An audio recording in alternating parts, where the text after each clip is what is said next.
very happy to see all of you today. Namaste and a very warm welcome again. So, what is this topic that we are talking about? Right? It doesn't sound, it sounds like a paradox when I say, when the wise and the fools think alike.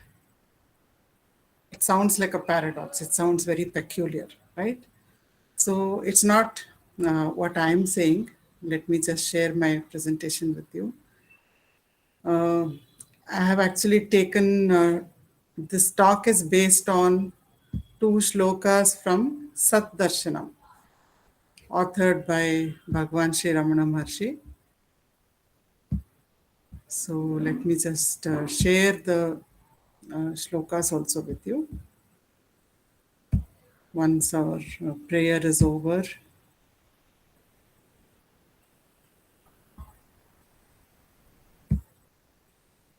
can you see the presentation? Yes. Okay, wonderful.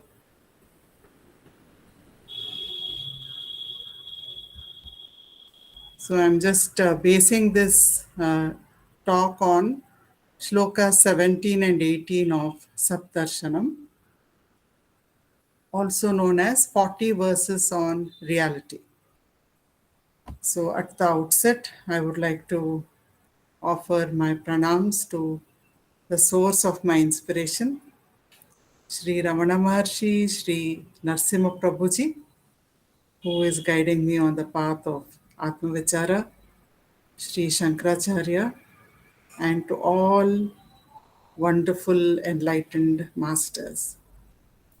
Let us chant Asatoma Satkamaya Gurur Brahma Gurur Vishnu together with our mics on mute.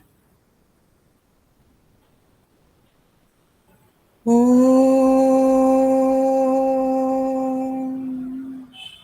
Asatoma Sadgamaya Tamasoma Jyotirgamaya Mrityorma Amritam Gamaya. Om Shanti Shanti Shanti. Purnamada Purnamidam Purnat Purnamudachyate Purnasya Purnamadaya Purnameva Vashishyate. Om Shanti Shanti Shanti. Gurur Brahma, Gurur Vishnu, Gurur Devo, Maheshwaraha, Gurur Sakshat, Parabrahma, Tasmai Shri Gurave Namaha. Let us offer our pranams at the lotus feet of Bhagwan Sri Ramana Maharshi, at the lotus feet of Sri Prabhuji, and all the enlightened masters of wisdom who illumine our paths. May their grace, may their blessings always be with us and establish us in the self.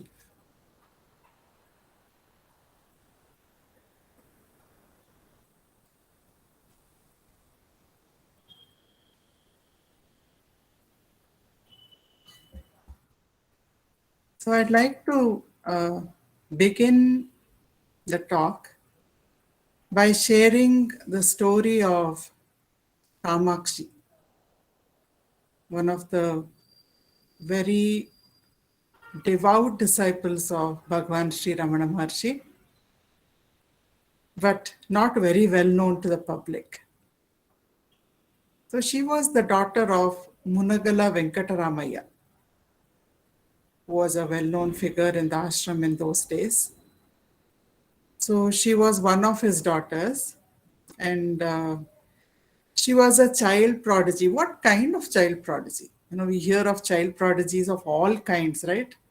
Some children can sing any raga when they're 3 years old, or someone may be a prodigy in maths. They can calculate to the 20th digit of any calculation, 20th decimal point, and so on. So, what kind of prodigy was Kamakshi, we may ask? Kamakshi was a Sanskrit and Vedanta prodigy. By the time she was 9 years old, just 9 years, she knew all the major scriptures of Sanatana Dharma, of Vedanta. She was she was a scholar of Sanskrit, and she could engage in debates with very renowned scholars. Not only engage in debates, she actually won the debates just at 9 years. So she had a very, very gigantic intellect of the highest order. And she used to come to the ashram with her father, and then Bhagwan used to observe her. So then Bhagwan probably decided she's a great intellectual, yes, but intellect must go hand in hand with devotion. When devotees came and they had the darshan of Bhagwan for the first time, and they asked him, Bhagwan, don't you advocate self-enquiry? So Bhagwan would say, yes, I'll make a small correction there. I advocate devout self-enquiry. So he said, devotion is not different from self-enquiry. Devotion is a very important part of self-enquiry because it gives impetus.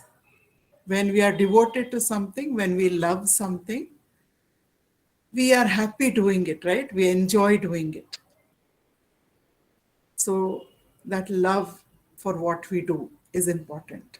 So to engage in self-enquiry also, we should have devotion for the self.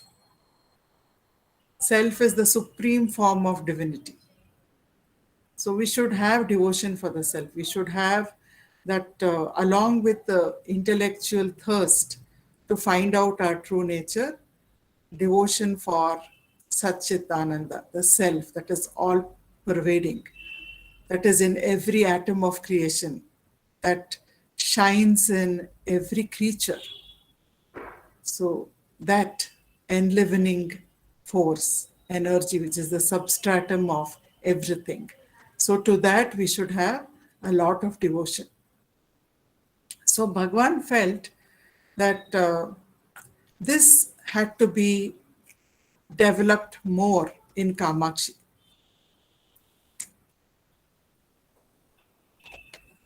So a small girl of 9 years, when she came one day to prostrate to Bhagwan, Ramana said, come here, Kamakshi. And he gave her the book of Bhagavata. He said, sit here.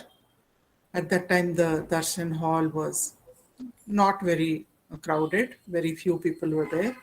He said, sit down here in the darshan hall, sit down, and just start reading the Bhagavata. I know you're a Sanskrit scholar. I know you may have read it earlier also. But now I want you to read it from the angle of devotion. Let it enter your heart.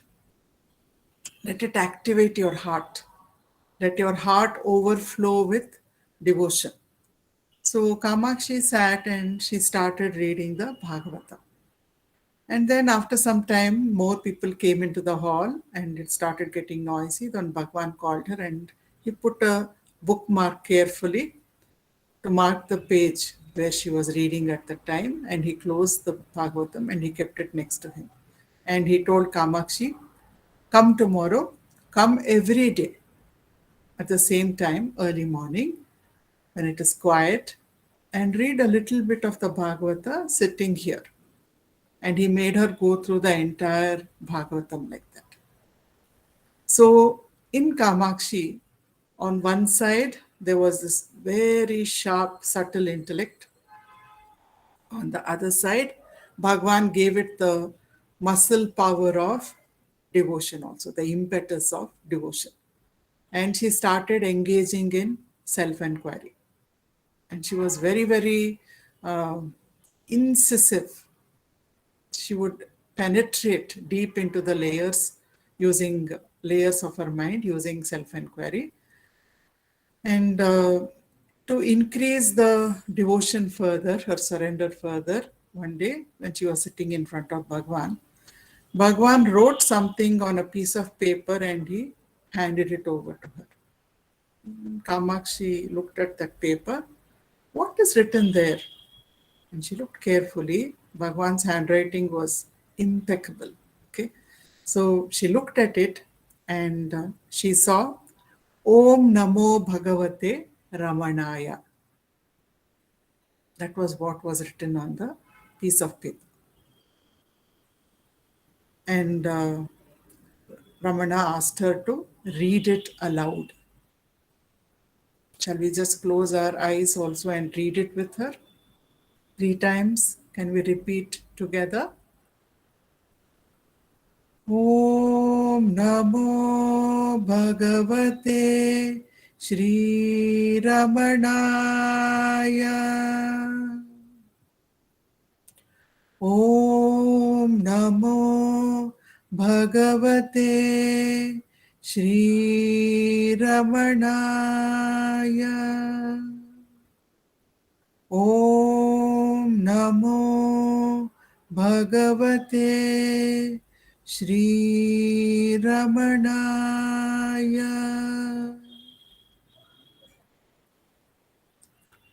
So Kamakshi was beautiful to look at, a very beautiful girl. And she had a stentorian voice, loud, melodious voice. And she chanted Bhagwan's mantra in her very melodious voice. And then she looked at Bhagwan and she said, Bhagwan, should I chant this every day? And then Bhagwan gazed at her and he said, always. Just one word, always. And he took that piece of paper back from her, and in front of Bhagwan there was a burning brazier of charcoal where samrani, incense, had been put, and waves of incense were wafting everywhere. And he put that piece of paper on the burning coal. It caught fire and burnt. And he said that is a promise, it is a vow. Agni is the Sakshi. And from that day, Kamakshi was always chanting this mantra within herself, and she persisted in self-inquiry. So many years passed, many decades passed. We come to the final years of Kamakshi. She was very happy. She was living in a small house near the ashram. Bhagwan had already taken Mahasamadhi. She was living there with her husband, who was a professor, a retired professor at that time. And she suddenly fell ill.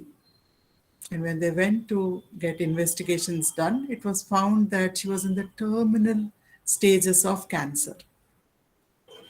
So a lot of medicines were given for the cancer. And when the doctors told her, Kamakshi, you should get admitted to the hospital, she said, no, I will stay at home. Anyway, my illness is terminal. So what's the point of being in the hospital? Let me be at home. My house is so near Bhagwan Samadhi. and let me spend my last days in peace. And because of the medicines, her body started shrinking. She had been so beautiful. Then the body started becoming shrunken and shriveled. And a devotee who went to see her, that person broke down. And he said, "My God, what is happening to you? You're going through so much of suffering." And then Kamakshi looked at him.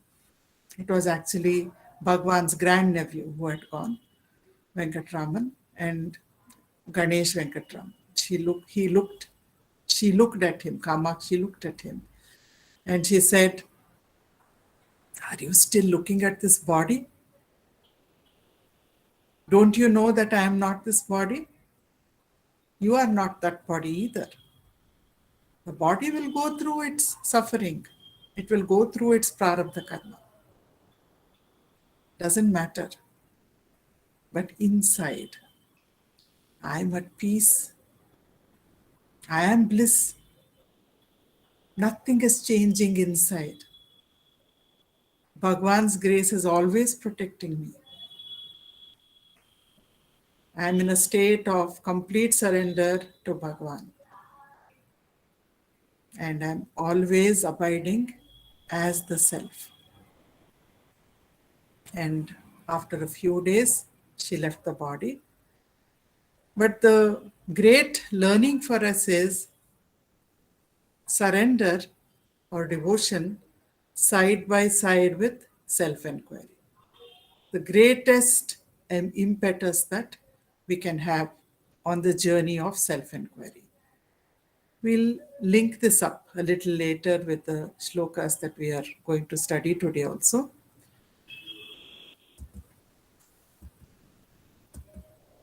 So just to give a context to this, to these shlokas which you are going to study, 17 and 18, it is good to know what was done, what Bhagwan said in the 15th and 16th shlokas of Saddarshanam. So there he was dealing with time and space. He was talking about time and space in the 15th and 16th shlokas. And just to cover the summary, Bhagwan said, both the past and the future are the present in their own time. So this moment, this present moment, becomes the past the very next moment. Now, if it is 6, 7 o'clock, at 7:01, 7 is already past. At this moment, 7:02 may be the future. But 7:02 comes into being only when I reach 7:02. Otherwise, it is only in my own imagination. It has not yet happened. So Bhagavan says, remember, both the past and the future were always the present, and then it became past, or you're thinking it will be in the future. So present is the most important thing. So isn't it absurd to keep thinking, is past important or future important or present important, when you know that only present is the true reality? In fact, Bhagwan compares it to trying to count without using the number 1. Unless I say 1, 2 has no meaning, 3 has no meaning, 0 has no meaning. So I have to say 1. Then 0 has meaning. When there is no 1, 1 is not there, it is 0. When I add 1 plus 1, it becomes 2. So the present is the only reality. Then Bhagwan is asking, can what is seen be different from the seeing eye? Whatever I see, only my eye connects to that, then my mind connects to that, and all these work because of the self, which is powering the eye and powering the mind. That is how the eye and the what the eye sees, they are not really different, Bhagavan says. He's also saying when you are in deep sleep in the night, there is no time and there is no space. In deep sleep, we have no sense of space. There is no other. We exist, that's it. And there is no time. Only when we wake up, we look at the time. Oh God, did I sleep for 3 hours in the afternoon today? Amazing, I never do that. So time and space are not there in deep sleep because the ego is dormant, the mind is dormant. So Bhagavan is saying, space and time bind me only when I identify with the body. When I wake up and I identify with the body, I think I am the body, I am the mind, I am the intellect, immediately not me comes into existence. If I am the body, then whatever is not the body is the space around me, the world around me, and time comes into existence. When the world comes into existence, time comes into existence. So in the 16th shloka, Bhagavan is saying, but I am not the body, I am the self. Therefore, I am nowhere and everywhere at the same time. I have no one locale. I'm not local to any one place. I'm everywhere all the time. Ishavasya Upanishad says, what is the fastest thing in the world? The mind is very fast, right? I just think of some place and my mind is already there. But what is faster than the mind? Then the Upanishad says, Brahman is faster than the mind because Brahman is everywhere all the time. So Brahman does not have to go from anywhere to anywhere. It exists everywhere all the time. Therefore, it takes time for me to go from one place to the other. But if I am everywhere all the time, the concept of time goes away. Concept of space goes away. So Bhagavan is saying the self is the sole reality which consumes time and space. The food of the self is time and space. Bhagavan is very poetically telling us. Just like we eat idli and dosa, Bhagavan says the self eats up time and space. Therefore, the only reality is the self alone. So, coming to Shloka 17, let us chant it, doing lead and follow. I'll chant one line, then we can all repeat it with our mic on mute. Dehatma bhave nyajadau samanau Dehatma bhave nyajadau samanau एकस्य देहे हृदि दीप्त्यात्मा एकस्य देहे हृदि दीप्त्यात्मा आक्रम्य देहं च जगच्च पूर्णः आक्रम्य देहं च जगच्च पूर्णः परस्य मेयं तनुमात्रमात्मा परस्य मेयं tanumatramatma. So, Gnya Jadau. Gnya is the wise, Ajnani. Jadau, inert, one who has not yet understood his true nature and who is identifying with his inert instruments.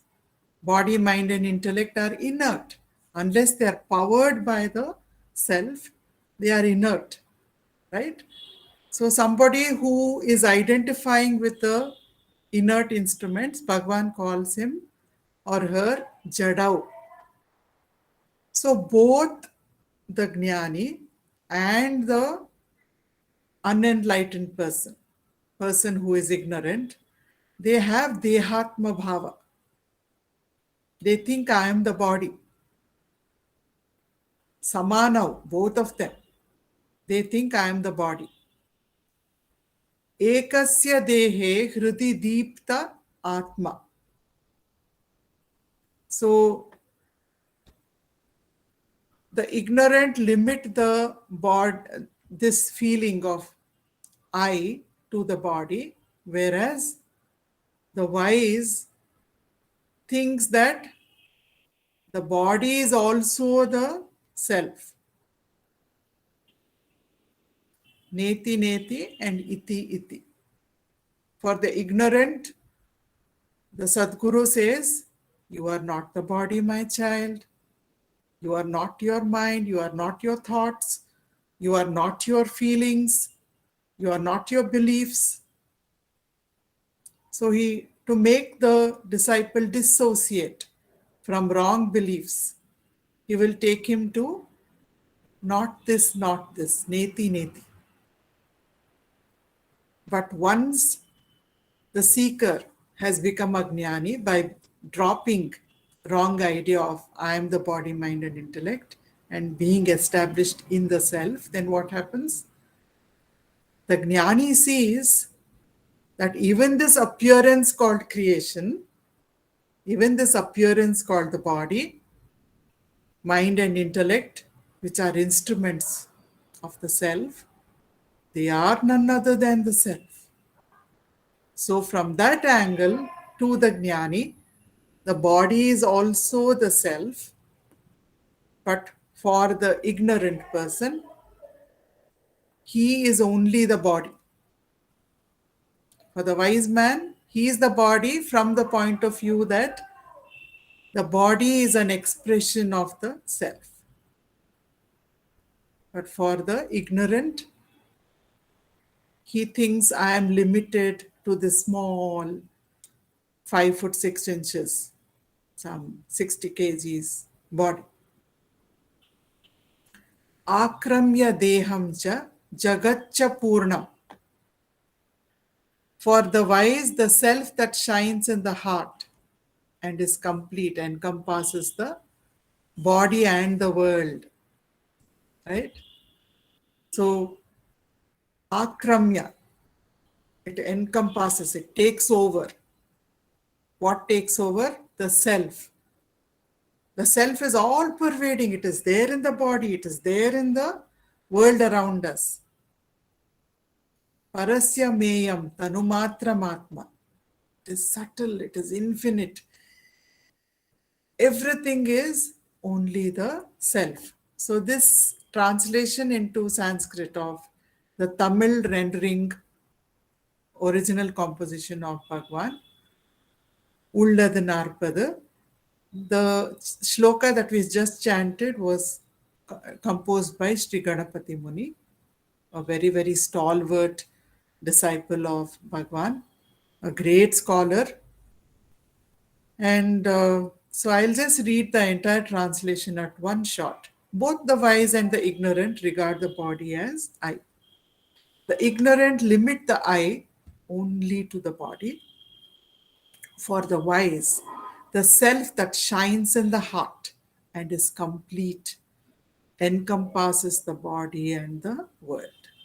It is subtle and limitless. So, another disciple of Bhagwan, Sri Lakshman Sharma, also has translated Ulladu Narpadu into Sanskrit. And the English translation of Lakshman Sharma, he has also translated it into English. So, in that he says, the body is the self both to him that does not know the self and to him that does. The one that does not know believes himself to be limited to the body and distinct from God, the all. To the knower of the real self, he shines as infinite being, not other than God. Great indeed is the difference between the knower of the self and the non-knower.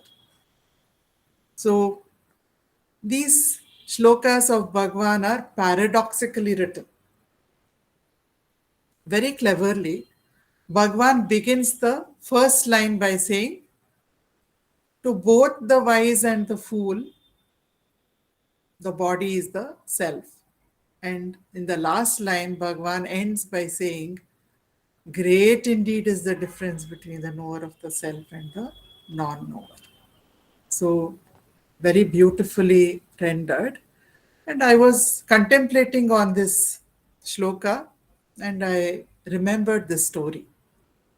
So there was this very simple, well known Sadguru who had no ashram. He would keep walking from one place to another, having satsangs, guiding disciples. All he carried was that one bag, which had water, maybe a change of clothes. That's it. So one day, this great Sadguru is walking on the road. His clothes are not, really, they're looking old and tattered. And after all, he's not really interested in his wardrobe or in looking stylish or anything. So he's walking along the road, and he has been featured on the TV also recently. So some youngsters, young boys, college students standing on one side of the road, they recognize him. And to them, spirituality is not something very important. So then they think, let's have some fun. Let's have some fun. Let's rag this Sadguru. Let's see. So they ask him, uh, Venerable Sir, what is enlightenment? You were on TV yesterday. You were saying so much about what is enlightenment, but we didn't understand anything. So can you tell us what is enlightenment? The Guru kept walking, but he dropped his bag. He dropped his bag on the road and he continued to walk.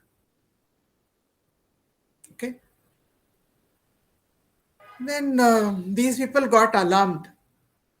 Did he get offended? We just meant to have a little bit of fun, but it's not good also to offend great Mahatmas.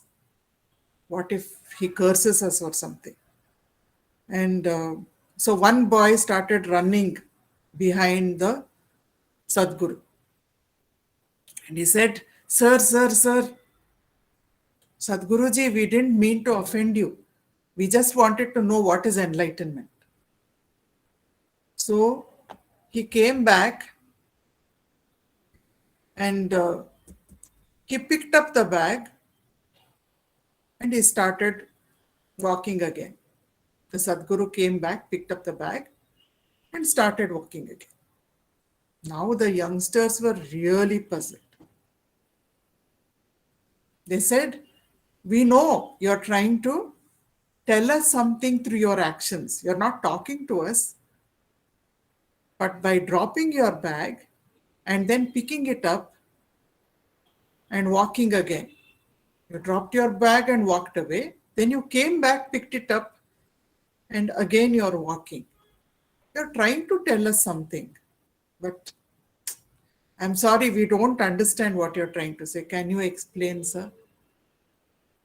So the Sadguru laughed and he said, when I dropped the bag, I was trying to tell you, you have to drop whatever you think you are. At present, who do you think you are? Your body, your age, your occupation, your activity, your name, so many things, your possessions, all that you have made into a self-image and you think that is me. So what is enlightenment? You're not gaining something new. Even right now you're enlightened.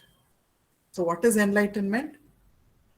It is just dropping what you are not. You have a wrong belief that you are the body, mind and intellect. Like I dropped the bag, you just need to drop it. So that boy said, okay, sir. But you came back and picked up the bag again and you started walking. So the Sadguru again laughed and he said, you know why I did that? An enlightened Jnani He is free of his own prarabdha karma. Yes, what is pertaining to the body will remain as long as the body is there. But he is free from mood swings. He is unaffected by anything that happens around him. He is bliss, he is peace, he is all encompassing love. Therefore, what does he do? He picks up the burden of the world. That means he does seva continuously. As long as the body is there, he does seva to remove the burden, to remove the ajnana of all those who are seeking the bliss of the self. He drops his own personal burden, but he picks up the burdens of everyone in the world instead. So that is Ajnani. Prabhuji often keeps saying, Atmano mokshartham jagat hitayacha. On one side, every seeker works for liberation, for self-knowledge. On the other side, seva, for the sake of, for the welfare of the world also keeps happening. But for one who is already established in the self, Bhagavan says in Upadesha Saram, what more needs to be done? For such a one, what more duties are there? He has no duties. There is nothing that he has to do. So what does he do? He does lokahita yajna continuously, non-stop. He goes on spreading his wisdom and love to humanity. So just taking a look at a parallel shloka from Srimad Bhagavatam 10.14.27. So what does it say? It says, Tvam Atmanam Param Matva Paramatmanam Evacha Atma Punarbahir Mrikya Aho Agnya Janata Agnyata. Sorry. So, Aho, look. Array, look. At what? Agnya. Look at the ignorant people. Ajnana of the ignorant people. Agnya Janata. Ignorant people. Agnyata. In their foolishness, in their ignorance. Krishna, they think you are a separate manifestation of illusion. They think you are separate from them. But you are the self. They consider the self, which you are, to be the material body. Such fools conclude that the Supreme Self has to be sought somewhere outside you. So it is not that Saguna worship, Sakara worship is frowned upon. That is where all of us begin. Everybody begins with Sakara worship, with Saguna worship. That is for Chitta Shuddhi. As the mind becomes purer and purer, clearer and clearer, less and less ripples are there on the mind. It becomes transparent, still. Then the form drops on its own. The need for the form drops on its own. We see this again and again. We see this in the life of Ramakrishna Paramahamsa. We see this in the life of many sadhaks. It may be happening to you also. It is not that we forcibly stop. It is required up to a certain stage. But beyond that, Bhagavata is saying, when you have come to the stage where you no longer need to look at God as a separate form, when you are ready to transit from the Saguna Bhakti Marga to the nirguna, nirakara marga of jnana, even at that stage, if you cling on to the form and you refuse to let go, refuse to understand that the divinity that you have been worshipping is not outside you. It is, in fact, the self which you are. So, this is Bhagavata. So, Bhagavata has a blend of bhakti and jnana. It is focused on Advaita finally. So there is this story of Vishwamitra and Vasishta. We know, these two sages, especially Vasishta he's always abiding in the self. But Vishwamitra would regard him as a rival, right? He wanted to become a Brahmarshi, just like Vasishta. He was a king. He did a lot of tapasya, he did a lot of sadhana. We know that Gayatri Mantra has also come from sage Vishwamitra to all of us. So he wanted to become a Brahmarshi, then he did some more tapas. And it is said that technically he attained the same status. He felt, at least, I have attained the same status as Vasishta. So he went to Mahavishnu and he said, Mahavishnu, I have done the same amount of tapas as Vasishta. I have I have the same powers that he has. Then why don't people respect me as much as they respect Vasishta? Why don't they like me as much as they like Vasishta? Why am I not so popular and revered? So Mahavishnu said, just a minute. And he called Vasishta also. So Vasishta Muni also came. And then Mahavishnu said, so before I say anything, before I answer your question, I have a task for both of you. Right?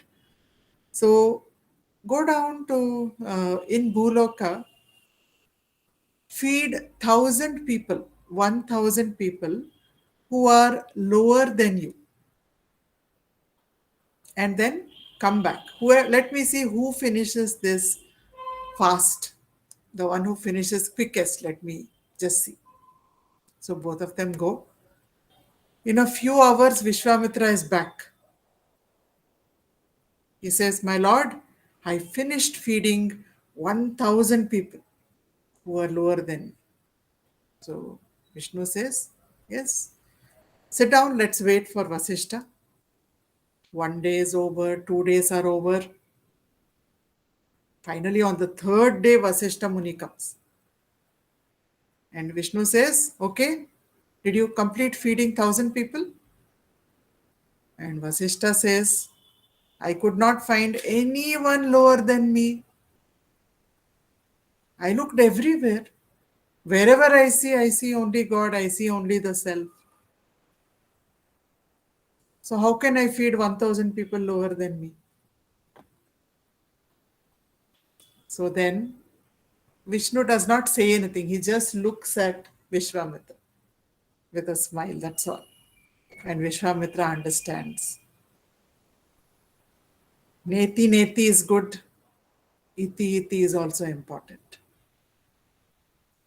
I am not the body. That is good. But the self is everywhere. The entire world, every creature is the self alone. So it is both together that completes enlightenment. That's why the Mahavakya says, Aham Brahmasmi. They also say, Sarvam Khaluvidam Brahma. I am Brahman and everything is verily Brahman. So both are required to complete enlightenment for any seeker. So we come to Shloka 18, the second Shloka we are taking up today.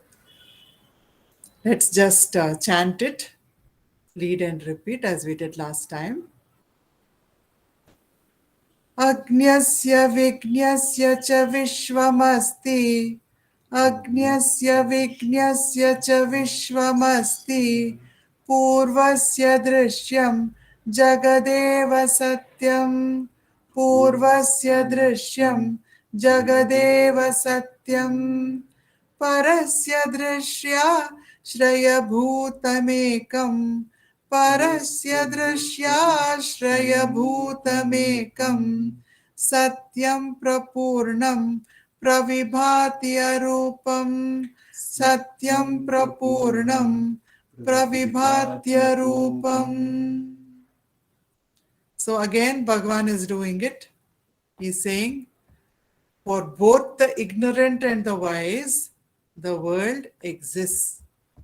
Agnyasya, ignorant. Vignyasya, the wise. Cha means and. For both the ignorant and the wise, Vishwam Asti, the world exists. Asti exists. So Purvasya Drishyam. Purvasya means for the former, as we say in English. So here the former is Agnyasya, for the ignorant.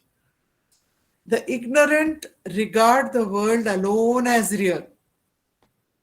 For the wise, the formless source of the seen, the one, the real, the complete self alone shines resplendent.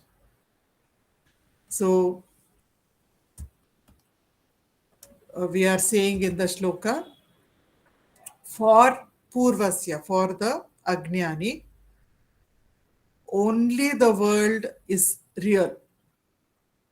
The self, which is the substratum of the world, the self, which is actually appearing in the form of the world, that self is not seen by the ignorant.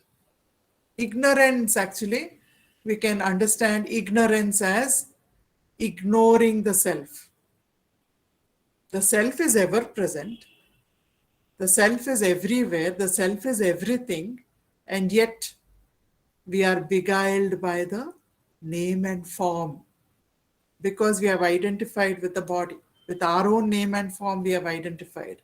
Therefore, we are fascinated, we are captivated. We have been captured by name and form. And we think only that is real. But the Ajnani thinks he knows. All the time, he is aware that the world is illusory, world is temporary, world is ephemeral. It is only the self that is eternal. So he is able to distinguish every moment between the eternal and the ephemeral. So for the wise, the formless source of the seen, that is the world, the object. What is the formless source? It is the one, the real, the ever complete self. Only that shines for him. So this is what Sri Ganapati Muni says. Then Lakshman Sharma says, the world is real both to the non-knower and the knower of the self. We see again the paradox, beginning with the similarity, ending with the difference. So Bhagavan continues, he who lacks the knowledge of the real believes it to be coextensive with the world. To the knower, the real self shines as the formless one, the basic substance of the world. Great indeed is the difference between the knower of that and the non-knower. So again, Bhagavatam. I'm going back to Bhagavatam so much because Bhagavan asked Kamakshi. She knew all the Upanishads by heart. She could quote from any treatise. But Bhagavan decided, along with her intellect, her devotion has to develop. So he made her read the Bhagavatam, right? So many of us think that Bhagavatam deals only with devotion. But Bhagavatam is actually blending jnana and bhakti beautifully together. So that is why I have taken parallel quotes from Bhagavatam for us to look at. So here the Bhagavatam says, Tasmadidam jagat ashesham asat swarupam swapnabham ashtadishanam puru dukkha dukkham tvayeva nitya sukha bodha tanav anante mayata udyad api yat sat iva avabhati. So Asat Swarupam, Swapnabham. So this entire universe, Jagat, is like a dream. And by its nature, it is unreal. Remember, unreal does not mean does not exist. Unreal means mithya. And what is mithya? Mithya says it is experientially real. It is experientially real, but it is temporary. It comes and goes. It is ever changing. It feels very real to you, but it is not actually the abiding truth. Abiding truth means, what is the definition of Sat? In Sat Darshanam, Sat means that which has no birth and death, that which never changes, that which is eternal and infinite. So this universe keeps changing. This body, mind, and intellect keeps changing. Therefore, it is Asat. Therefore, it is a this even this our waking state, this world that if I hit myself against this water bottle, it hurts. And yet, even in my dream, if I am hit by a water bottle, it still hurts. Right? So this waking state is also called a dream. It is a long dream from which we need to awake. We need to awake to our own true nature instead of being captivated by the Maya, the changing, beguiling nature of the world. We need to wake up to the true nature, our own true nature, that is bliss, that is peace, that is love, that is compassion, that is eternal, it never changes. It is everywhere all the time, beyond time and space. So therefore, here in the Bhagavatam, Vyasa is saying, this dream, which is unreal, but it appears real, definition of mithya. It covers awareness. So it is getting superimposed. Awareness is everywhere. Awareness is the self. And over that, like on a screen, we project a movie which is changing all the time, but the screen is permanent. So this permanent substratum, over that we superimpose this dream, this world which is changing, which is unreal. And because we think it is real, again and again and again, we are assailed by misery. Puru dukkha dukkham. Again and again, we are getting misery.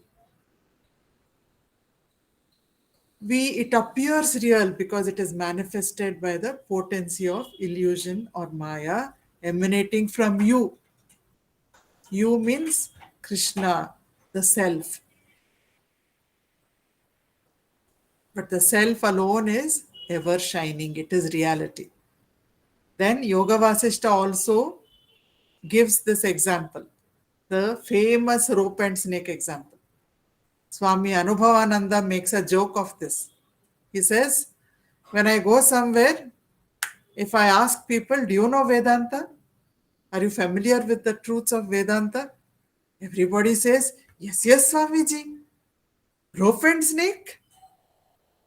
So rope and snake is a favorite example in Vedanta, and yet we keep quoting it again and again. It may be a cliche, but still it reflects the truth beautifully. So when it is dusk,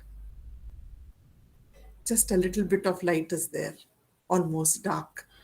And there's a rope lying nearby. What does it look like? Gives an illusion that there is a snake over there. It's coiled just like a snake. This looks almost like the hood. Then we think, oh, snake! But if we switch on the light, what happens? The snake disappears and we see it is a rope. But even when we thought it was a snake, it was still a rope. When there is bright light and it no longer appears like a snake, it is still a rope. The rope never changed. The illusion of the snake happened only because of the twilight and because of the projection of the mind. Right? So when bright light, when the Sadguru comes and gives us Atma Jnana, my child, you know, all this suffering, puru dukkha dukkham. You are in search of happiness. You want permanent happiness, but again and again and again, only sorrow comes and assails you. Even whatever you think is going to give you happiness, when you don't have it, it is dukkha. Just a cup of tea or coffee. I don't get my tea or coffee at the right time. It is dukkha. Dukkha doesn't mean crippling burden of sorrow. Dukkha means any disturbance in the mind, any ripple in the mind, any agitation in the mind, any perturbation of the mind. It is all dukkha according to Vedanta. So I don't get the right kind of food at the right time, dukkha. I can't sleep on my own pillow today. I have to sleep on something too hard or too soft. Dukkha. So whatever you like also, its absence will give you dukkha. Whatever you like also, when it changes, it gives you dukkha. And whatever you don't like, when it happens, it gives you dukkha. So my child, as long as you think this body is real, as long as you think you are the body, and as long as you think this world around you is real, dukkha will keep on repeating again and again.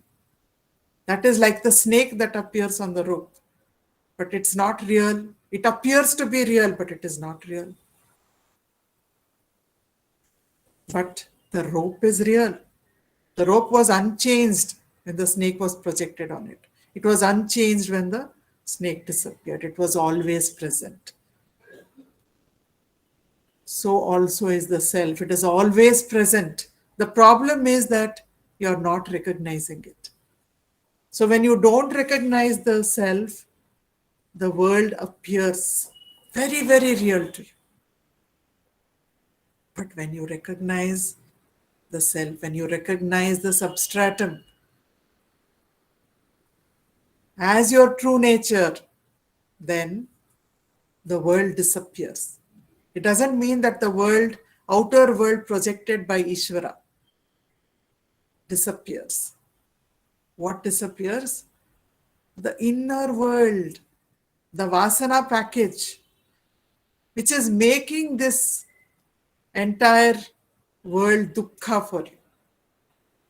Because it is the inner mind, the ahankara, the identification with the body, mind, intellect, which is creating the turbulence. Get up in the morning, it is cloudy. It's just cloudy. It's Ishvara's creation. It's so beautiful. There are clouds in the sky. There is light. There are green trees. But what do we say? I have to go on my trekking today. 20 kilometer trek in the hills. What will happen if it rains? What am I doing? I'm superimposing my own vasana package on Ishvara's creation. Then suffering will start. What happens if it rains? What shall I do? Dukkha. Worry is also dukkha. So constantly on the world that surrounds us, we are superimposing our own conditions, conditioning, our like and dislike, our resistance and acceptance, our grasping for what we don't have or trying to retain what we have, and our pushing away what we don't want. That is the dukkha. There's a express that goes to Mysore, at least it used to be there. It used to be called push-pull express. I used to be fascinated by that name always. So this is what is happening in the mind all the time. Push, pull, push, pull. Almost like the rhythm of a train. Push, pull, push, pull, push, pull. So it is that is creating the dukkha. It is not the world around. The world is nothing but an expression of Ishvara, expression of the self. It doesn't give us dukkha. What gives us dukkha is this push and pull that goes on in the mind, resisting life, resisting life. Our own superimpositions on what is actually there. So that disappears, says the Yoga Vasishta. That disappears. When does it disappear? When you recognize the self as the substratum, when you recognize that you are the self, then those vasanas no longer bind you. You will stop superimposing on Ishvara's creation. So that world which gives you dukkha, it disappears. So I would like to end with this little story again, a very apt story. There were two famous astrologers. Some people, whenever life hits them with one catastrophe after another, they go to astrologers to consult them. That has its own place. Astrology has its own place in the Vedic sciences. So there were two very good astrologers. There may be all kinds of astrologers, but these two were good. Not only were they good, they were also friends, very close friends. So one day, both of them became curious. Now, we are predicting the future for everybody all the time. We make so many predictions. But have you ever wondered what will be our future life, in our next janma? When we are born again, after we die, we give up this body. What will our next life be like?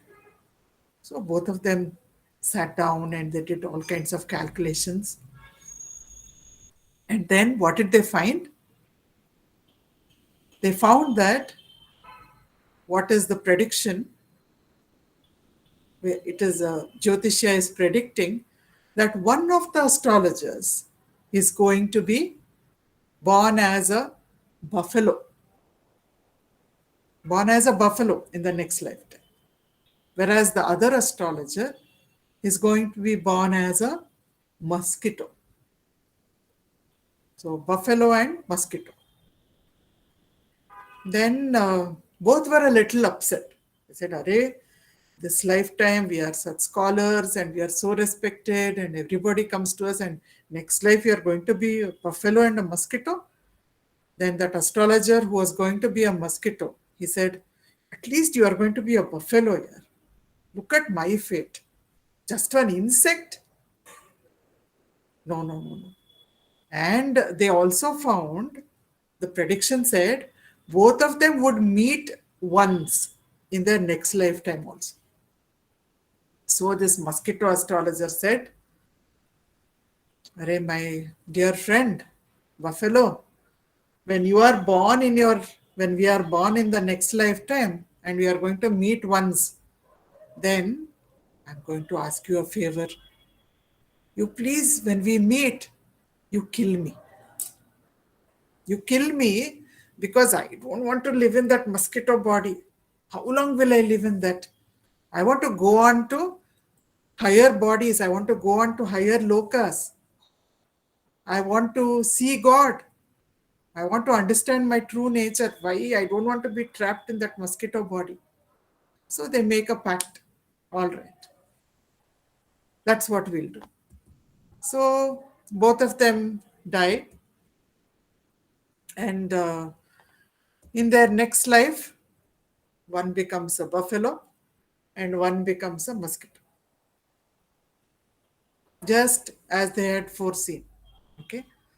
So then this buffalo is living in a outskirts of a city, and one day it's walking around and it comes across a pool of, really stinking sewage with mounds of rubbish on it. I'm sure you have seen this kind of thing when we walk around Bangalore. We see in those big giant drains, we see sewage with mounds of rubbish, garbage in it.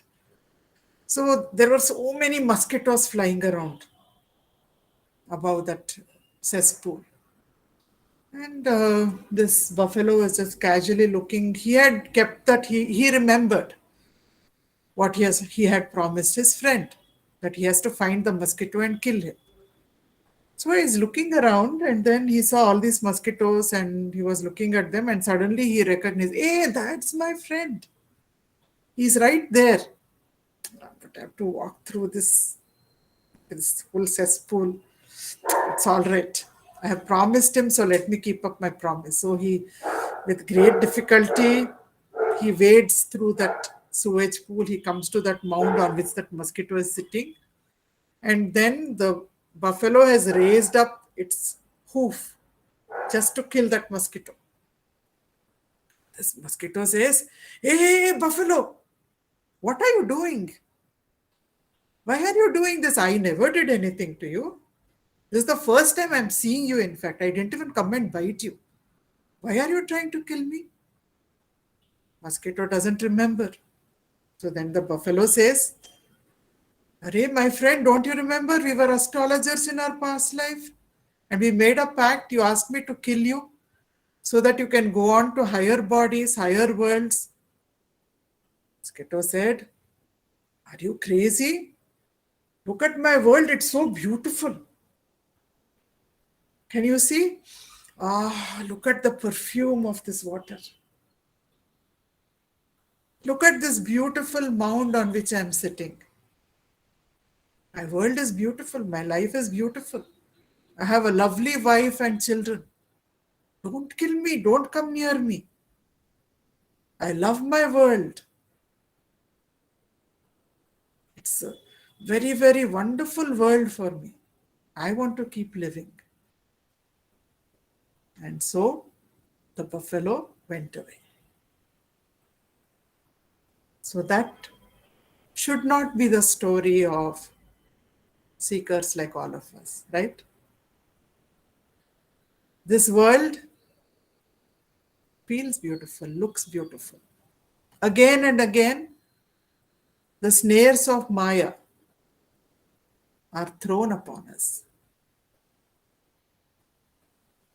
But Vedanta says, Ramana says, remember, for both the wise and the fool, the body is the self.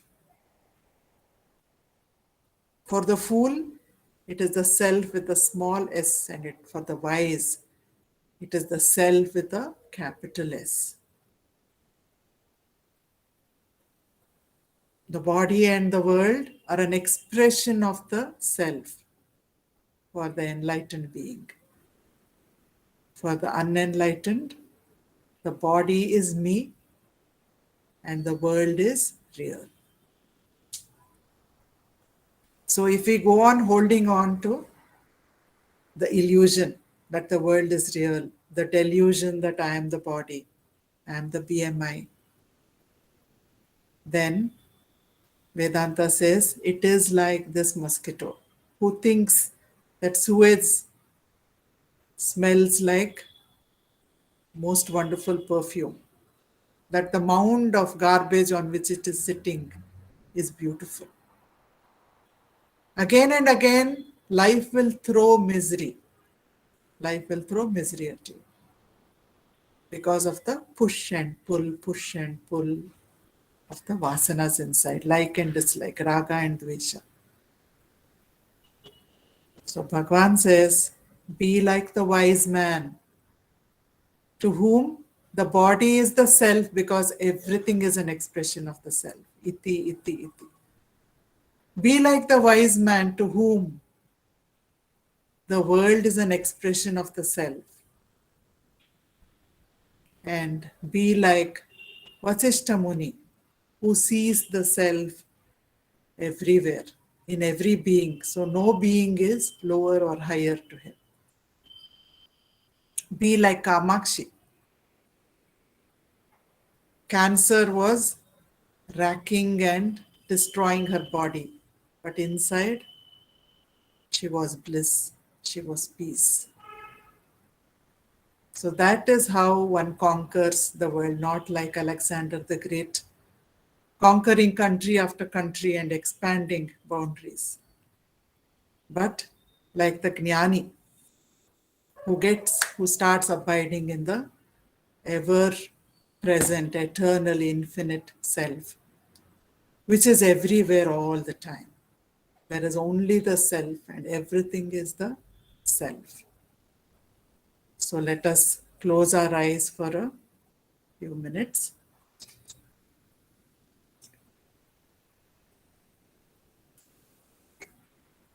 Let us close our eyes for a few minutes.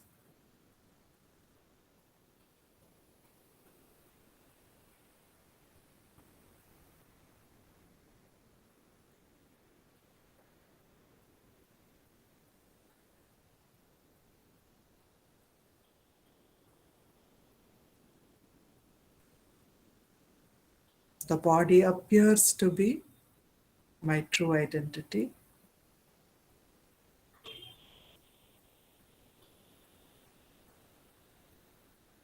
Having listened to the words of wisdom of Bhagavan,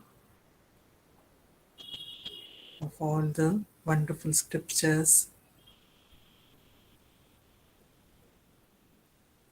and as my Sadguru often says, Nanu nanembudu nanalla. Ee deha mana buddhi nanalla. Satchidanandatma Shiva nanu nane. Shivoham, Shivoham, Shivoham. I am not this body. Be aware of the body. Become aware of your entire body.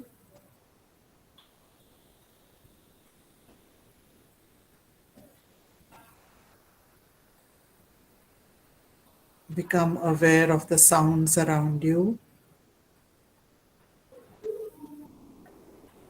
of the sensations of your feet touching the ground or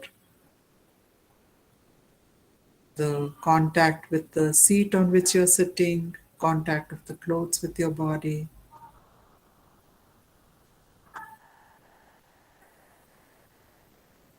Become aware of your breath flowing in and out.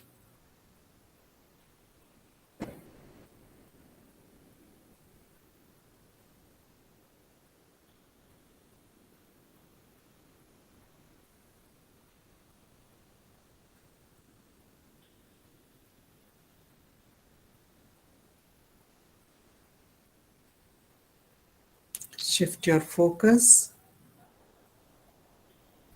to the one who is aware of the body,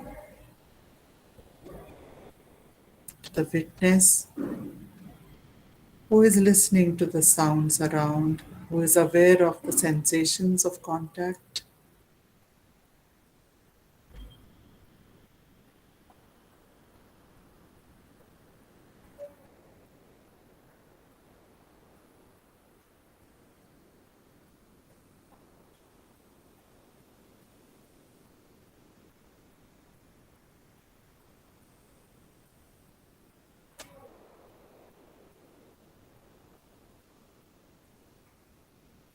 Just stay with that awareness, that witness,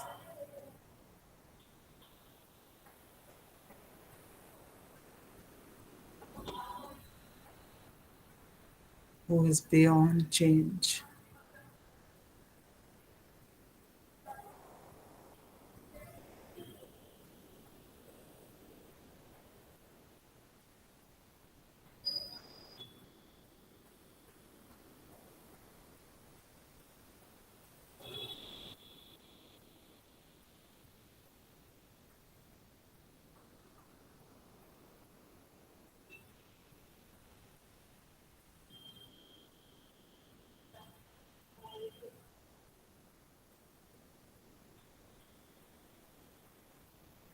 This witness is the self,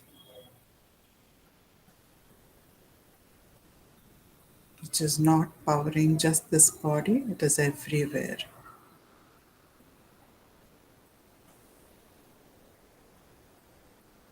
Body and creation are appearing on the screen of awareness.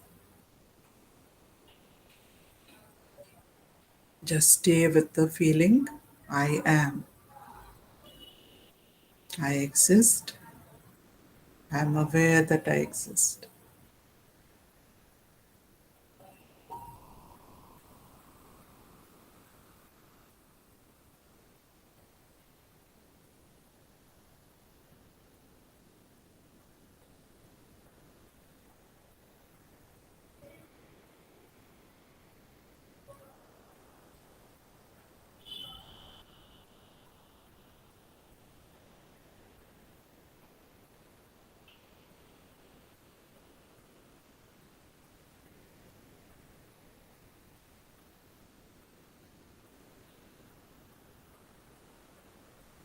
Let us offer our pranams at the lotus feet of Bhagwan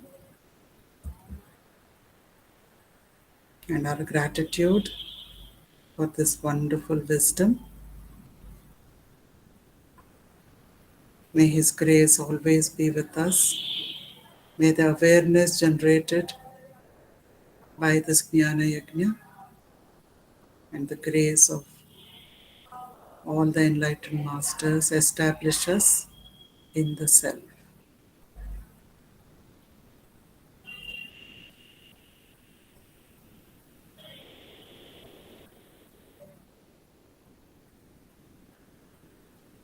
Thank you so much.